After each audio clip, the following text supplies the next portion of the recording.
కలియుగంలో శని, రాహువు, కేతువు గ్రహాలు కలియుగాన్ని పరిపాలిస్తున్నాయి.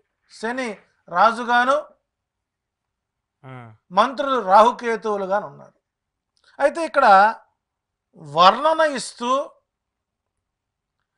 కేతువు రాహువు గుండుక గోళమనియు కేతువు మహమ్మదీయులనియు శాస్త్రకారులు రాశారు కదా. శని రాజుగాను రాహుకేతువుల మంత్రులుగా ఉండమంత మాత్రాన కలియుగములో ఎలాంటి ప్రభావం ఉంటుంది అన్న దాన్ని చెబుతూ ఈ కలియుగంలో శని ప్రభావము చేత శనిని ఎవరైతే మిత్రుడిగా, స్నేహితుడిగా, హితుడుగా, బాంధవ్యుడిగా ఎవరైతే నా ఇంటిలో ఒక మంచి దైవ స్వరూపుడు ఎవరైతే పూజిస్తారో వారికి శని పూర్తి స్థాయిలో ఐశ్వర్యాన్ని, ఆరోగ్యాన్ని, ఆయుష్ని ఇస్తాడు ఓకే అని చెబుతూ, శనిని ఎవరైతే కించపరుస్తూ శని పేరు చెప్పుకొని ప్రజలను భయపెట్టి ఎవరైతే ధన మాన ప్రాణాలకు హాని కలిగిస్తారో వారికి రాహుకేతువుల ద్వారా శిక్షను అనుభవింపచేసే విధంగా శాసనం చేసుకున్నాడు కలి. కలి ఉద్భవించే వరకు ఈ కలియుగానికి శని, రాహుకేతువులే ప్రామాణికంగా ఉంటారు అని జ్యోతిష్య శాస్త్రం 4 యుగాలుగా ఉన్నదని, రామాయణ, భారత, భాగవత, ఇతిహాస, పురాణ ప్రబంధాల్లోనూ, పంచకావ్యాల్లోనూ, అట్లాగే భారత సంగ్రామానికి ముహూర్త నిర్ణయం, యుద్ధ తంత్రాలు ఆరంభానికి ముహూర్తం. ఇప్పుడు ఎవరైనా కొట్టాలి పోయి దాన్ని ముహూర్తం పెట్టించుకెళ్ళండి, మీ కేసు పడదు. దానికి ఇచ్చారండి. అంటే ఎంత అథెంటిక్గా వాళ్ళు ఇచ్చారనంటే, మన దీన్ని శాస్త్రాన్ని ఈ రోజున ఉల్లిపాయలో పొరల మాదిరిగా తయారై, ఉల్లి పొరల జ్యోతిష్యులుగా తయారై, జ్యోతిష్య ఉగ్రవాదులై, జ్యోతిష్య ఆర్థిక ఉగ్రవాదులై జ్యోతిష్య శాస్త్రానికి తూట్లు పడుతున్నప్పుడు ఎవరో ఒకరు దీనిపై శాస్త్రహాస్యాన్ని ప్రస్తావించకపోతే జ్యోతిష శాస్త్రం యొక్క మనుగడకు కష్టమవుతున్న ఉద్దేశంతో 4 యుగాలుగా జ్యోతిష్యం ఉందని, ఋగ్వేదం, యజుర్వేదం, సామవేదం, అధర్వణ వేదాల్లో జ్యోతిష సంబంధించినటువంటి మంత్రవాక్యాలు ఉన్నాయని శాస్త్ర ప్రమాణంగా మనకు నిరూపణ కలుగుతోంది అనడంలో ఎలాంటి సందేహం లేదు. ఓకే, సో ఇప్పుడు ఏంటి వామాచారం ఇప్పుడు లేదు ప్రజెంట్ అయితే కలియుగంలో. శ్రీకృష్ణుడు సృష్టి పరిసమాప్తం చేస్తున్న మరొక్కసారి సృష్టికి పరిసమాప్తం చేస్తున్నప్పుడు భగవద్గీతలో విశ్వరూప సందర్శన యోగములోనే భగవద్గీత అలవడం తెలుస్తుంది. సందర్శనలోగానే కేవలం కలియుగానికి ఏదో ఒక అస్త్రం కావాలి కాబట్టి కేవలం వాక్ పాశుపతాస్త్రం మాత్రమే వదిలివేసి మిగిలినవన్నీ నాచే అంతరింప చేయబడినవి అనేటువంటిది ప్రామాణికమైనప్పుడు, కృష్ణుడు మాటని కాదని నేను వామాచారం ఇంకా కలియుగంలో ఉందంటే నేను చెప్పానంటే నా ఎంతటి మూర్ఖుడు, వెధవ మరొకడు ఉండరు. సో ఇప్పుడు ఏంటి కలియుగం మనం ఎన్నో పాదంలో ఉన్నాం? కలియుగం మొదటి పాదంలోనే ఉన్నాం. మొదటి పాదం. అందుకే కలియుగే ప్రథమ పాదే జంబూద్వీపే భరతవర్షే భరతఖండే దక్షిణ దిగ్భాగే శ్రీశైలస్య చెప్పుగా మనం. కాబట్టి కలియుగం ఇంకా మొదటి పాదమే నడుస్తుంది. అంటే మొత్తం 4 పాదాలు ఉంటాయి. 4 పాదాలు ఉంటాయి. సుమారు 4 లక్షల సంవత్సరాలు జరగాలి. కాబట్టి ఇక్కడ ఆ ద్వాపరగా శాఖ కొద్ది కనపడుతుంది అంతే. కాబట్టి ఈ వామాచారం అనేటువంటిది పంచమకారాలతో కూడింది అంటారు. పంచమకారాలు. ఓకే, పంచమకారాలు అంటే పంచమకార మత్స్యము అంటారు. మత్స్యము అంటే మనవాళ్ళు చేపలు, మగువ అంటే స్త్రీ, మాంసము అంటే భక్షణ కోసం, మద్యము అంటే మందు. అంటే ఇది వామాచారం కాదు. వామాచారం దాని అందులో ఇంకా చెప్పాడు, 10 మహావిద్యలు చెప్పుకొచ్చారు. స్త్రీ విద్యలు గాయత్రి మంత్రములో ఉన్నటువంటి బీజాలని ఓం భూర్భువస్సువః తత్సద్వితుర్వరేణ్యం భర్గో దేవస్య ధీమహి ధియో యో నః ప్రచోదయాత్ అని చెప్పేటువంటి ఆ గాయత్రి మంత్రానికి ఒక్కొక్క అక్షరానికి ఒక లక్ష అక్షర లక్ష చేసిన వాడికి శ్రీ మహావిద్యలు అబ్బుతాయి. ఈరోజు ఎంతమంది మేము వామాచారం చేస్తాం అనుకున్నటువంటి వారిని ఒక గంట సేపు కింద కూర్చొని సకులం ముకులం వేసుకొని గాయత్రి మంత్రాన్ని అనుష్ఠానం చేయమనండి. అంటే గాయత్రి అక్షర లక్ష మంత్రోపాసన చెయ్యని వారు కూడా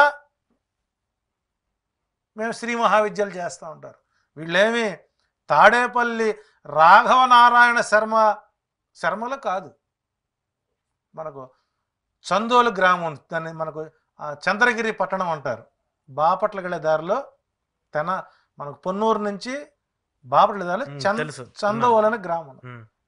అక్కడ తాడేపల్లి రాఘవనారాయణ శర్మ అన్నటువంటి ఆయన వేదాభ్యాసం నేర్పుతూ ఉంటాడు, వేద విద్యను.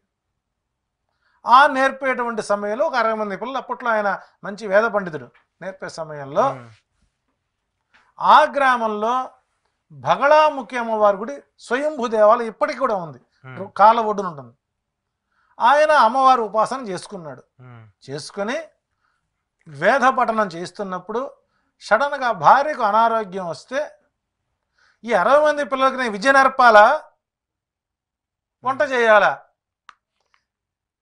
అని అమ్మవారిని ప్రశ్నిస్తే అమ్మవారు వచ్చి వంట చేసిపోయింది. ఓకే. అమ్మవారు తాడేపల్లి రాఘవనారాయణ శర్మ గారికి బగళాముఖి అమ్మవారు స్వయంగా తన ఇంటిలోకి వచ్చి రోజు 60 మంది విద్యార్థులకు అన్నం వండి పెట్టిన మాట వాస్తవం అవునా కాదో? ఈనాడు ఎంతమంది శ్రీ మహావిద్య వచ్చి తెలుసు? అసలు ఆయన పేరు ఎంతమంది తెలిసి చెప్పండి.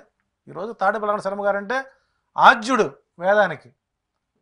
ఈరోజు ఆయన పేరుతో నిత్యం అక్కడ దేవాలయం కళకళలాడుతూ నిత్యారాధన పూజలు అందుకుంటుంది.